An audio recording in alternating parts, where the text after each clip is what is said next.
Cigarette পান করা মাকরুহ নয়, এটা হারাম। এটা কি হারাম। আর রসুল বলেছেন কুল্লু মুস্কিরিন হারামুন, যেই জিনিসের মধ্যে নেশা আছে সেটা হারাম। আর নেশা যদি বেশি খেলে হয় তাহলে কম খাওয়াও হারাম। যেমন বললেন যে বেশি জর্দা খেলে মাথার চক্কর দেয়, কম খেলে কোনো সমস্যা নেই। হ্যাঁ, মাযহাবী ফতোয়া তারা মাকরুহ বলে। কি বলে? মাকরুহ বলে। এখন একজন ব্যক্তি তিনি সালাত আদায় করেন, আবার সিনেমা হলে যায় ফিল্মও দেখেন, দাড়ি রেখেছে, মিথ্যা বলে, আবার দেখা যাচ্ছে সিগারেট পান করে, টুপি পরে সিগারেট খায়। আমাদের সেটা বড় অপরাধ, তাই নয় কি? আর ইন্ডিয়াতে হিন্দুও টুপি পরে, মুসলমানও টুপি পরে, টুপি পরে ফিল্ম দেখতে যায়, টুপি পরে বিড়ি খাচ্ছে, কোনো ব্যাপারই না। ঠিক আছে না? সৌদি আরব তো টুপি পরে রাখেন, রুমাল গোতরা মাথায় দিয়ে। আমরা তো শেখেরা গোতরা পরি, তাই না? গোতরা বসে লাল রুমাল। আর সৌদি আরবে যারা মানে বিড়ি খায়, ওরা ওই লাল রুমাল মাথা দিয়ে বিড়ি খায়। আসলে এটা তো পোশাক। এটা কি পোশাক?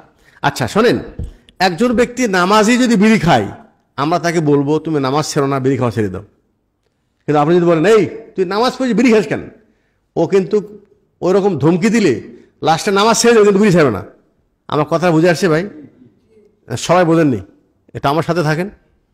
একজন ব্যক্তি নামাজ পড়ে বিড়ি খায়, তাকে যদি বলেন এই তুই নামাজ পড়িস বিড়ি খাস কেন, এইরকম ধাক্কা দিয়ে যদি প্রশ্ন করেন, নামাজই পড়বো না, যা, ও বিড়ি ছাড়বে না কিন্তু নামাজ ছেড়ে দিবে।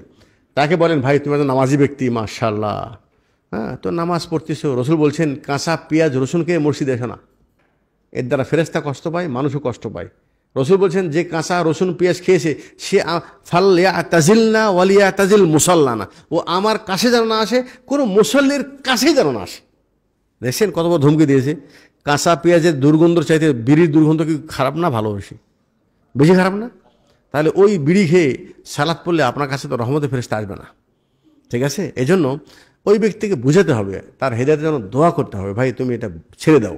আর এটা এমন একটা মারাত্মক খারাপ জিনিস যে পৃথিবীর এমন কোনো পণ্য নাই যার গায়ে লেখা আছে এটা তোমার জন্য ক্ষতিকর।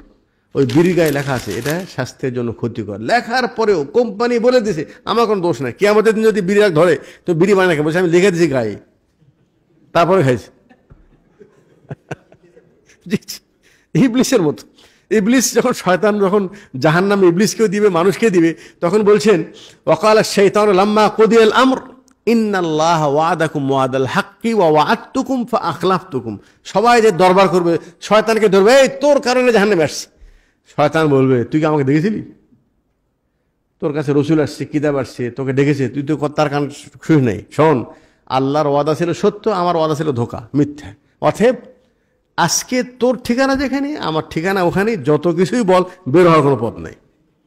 কথা বোঝেন না? ওই বিড়িওয়ালাও কিন্তু বলবে যে তোর ঠিকানা আমার ঠিকানা একই, তবে আমি দোষ আমাকে দিস না, আমি গায়ে লিখে দিয়েছিলাম। এটা স্বাস্থ্যের জন্য ক্ষতিকর, কারণ তারা বলে নাই ছড়িয়ে তারা হারাম।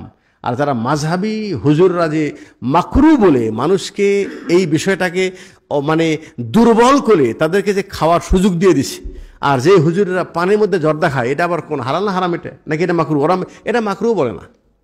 এটা কি মাকরুহ বলে না, এটা একবারে বলো জায়েজ।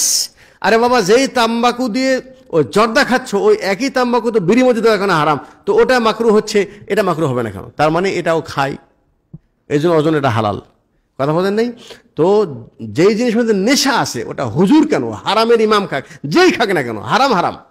কোনো হারামকে শরীয়তে কোনো ব্যক্তি হালাল করতে পারবে না। অতএব যার মধ্যে নেশা আছে এটা হারাম। যে ভাইয়েরা এই নেশায় লিপ্ত আছেন, এটা নিজেদেরকে যত তাড়াতাড়ি সম্ভব মুক্ত করে দেন। আল্লাহ যেন তৌফিক দান করে। জাযাকাল্লাহ।